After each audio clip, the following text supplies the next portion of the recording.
Tuluyan ang inadapt ng mga senador sa Senado ang resolusyon na naglalayong kilalanin si Alex Yala dahil sa pagkapanalo nito sa 2026 Mubadala DC Open Women's Singles Championship.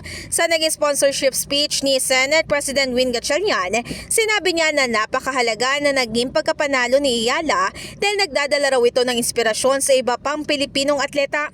Alex Ayala has blazed a new trail for Philippine tennis, for the athletes who will follow in her footsteps.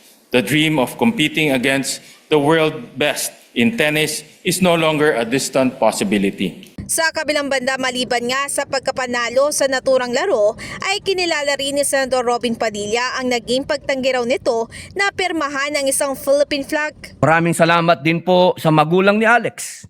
Kitang-kita naman po natin sa galaw, salita at ugali ni Alex na siya ay pinalaki ng maayos, may respeto, may dangal at pagmamahal sa bansa.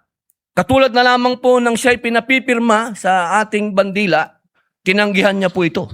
At sinabi niyang, bawal po yan. Hindi po tayong pwedeng pumirma dyan. Masaya namang kinosponsoran ni Senador Raffy Tulfo ang resolusyong ito.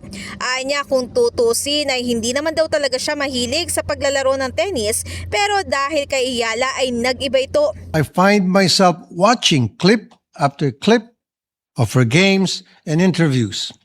More than her skill in the game of tennis, there is something about her that draws the Filipino people to her.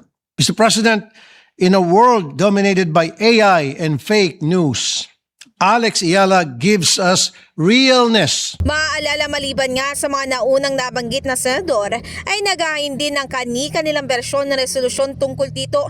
Sina Senate Majority Leader Mig Zubiri, Senator Joel Villanueva, Senator Christopher Bongo, Senator J.V. Ejercito, Senadora Camille Villar, Senator Mark Villar, Senator Kiko Pangilinan at maging si Senadora Pia Cayetano.